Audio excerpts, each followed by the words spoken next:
दोस्तों, आज हम पढ़ेंगे एरर्स इन मेजरमेंट।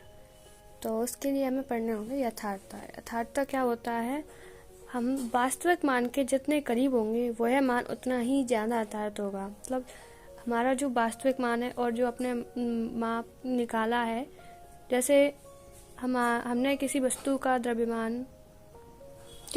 वास्तविक द्रव्यमान 1.5 kg है, और जब हमने उसे मेजर किया तो उसका द्रव्यमान आ रहा है, पहले आया वो 1.55 kg और उसके बाद आया 1.51 kg। तो जो मान हमें 1.51 kg और 1.55 kg मिला है, उनमें सबसे ज़्यादा निकट वस्तु की माप कौन सा होगा? 1.51 kg होगा, क्योंकि वस्तु का जो वास्तविक द्रव्यमान है वो है 1.5 kg। इसलिए यथार्थता होती है वास्तविक मान के जितने ज़्यादा करीब होता है वही मान यथार्थ होता है। अब हम पढ़ेंगे परिशुद्धता। परिशुद्धता मापन यंत्र के अल्पतमांक पर निर्भर करती है।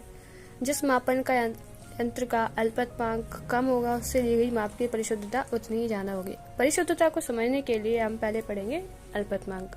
अल्पतमांक क्या होता है? किसी यंत्र के द्वारा मापा जा सकने वाला न्यूनतम मान अल्पतमांक कहलाता है। जैसे वर्नियर कैलिपर्स की लीस्ट काउंट होती है 0.01 सेंटीमीटर।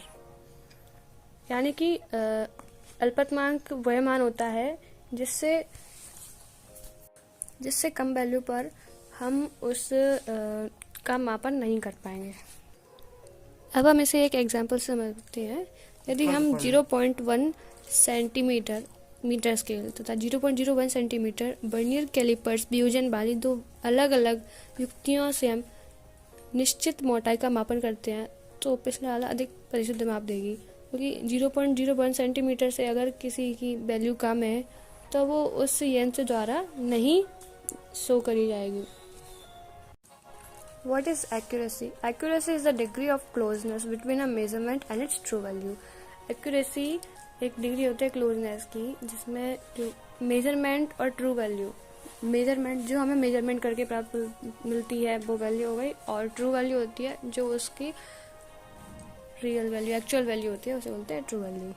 मीन्स जो वैल्यू हमें मेजरमेंट से ट्रू वैल्यू के सबसे ज़्यादा पास में मिलती है वो एक्यूरेसी होती है। और पढ़ते हैं precision. The closeness of two और more measurements to each other is called precision.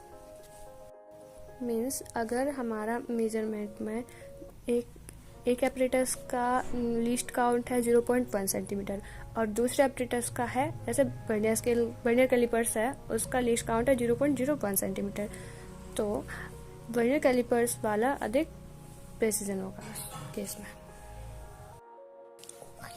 अब हम पढ़ेंगे एरर्स। तो एरर्स के लिए, एरर्स कहाँ पर आती है मेजरमेंट में, तो मेजरमेंट कहाँ करते हैं हम यूज़, वो भी हमें पता होना चाहिए। मेजरमेंट हमारी लाइफ का एक इंटीग्रल पार्ट है। हम टाइम को मेजर करते हैं, कुकिंग करने के लिए जो मटेरियल यूज करते हैं उन्हें भी मेजर करते हैं, लेकिन कभी कभी हमारी मेजर में कुछ मिस्टेक होने की वजह से हमारी मेजरिंग वैल्यू वेरी हो जाती है, जिनसे हमारे मेजर में एरर आ जाता है। आज हम उन्हीं एरर के बारे में पढ़ेंगे। सबसे पहले हम पढ़ेंगे कि एरर क्या होता है। The difference between the measured and actual value is called error.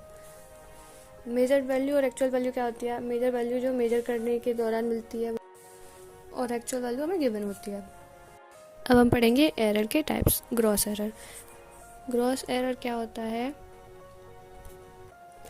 यदि कोई व्यक्ति रीडिंग लेते हुए 28 को 23 पढ़ ले, तो उनसे जो एरर मिलेगा उसे हम ग्रॉस एरर बोलेंगे, और इसे कम करने के लिए हमें एक्सपेरिमेंट को बार बार करना होगा।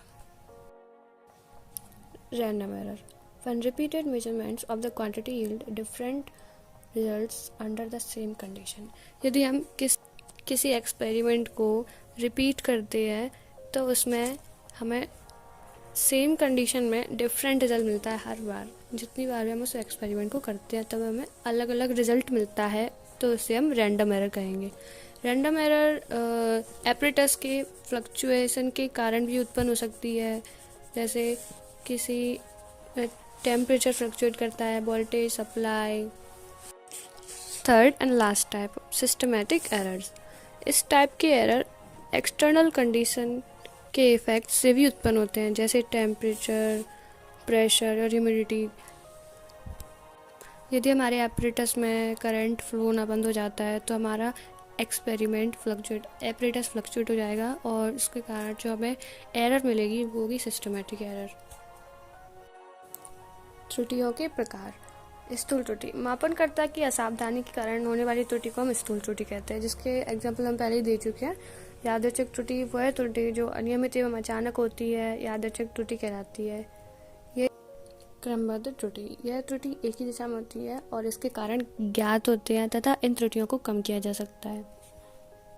अब इन एरर को हम दूर कैसे कर सकते हैं वो हम अगले वीडियो में पढ़ेंगे। अगर आपको इस वीडियो का टॉपिक समझ आया हो तो इस वीडियो को लाइक ज़रूर कीजिएगा।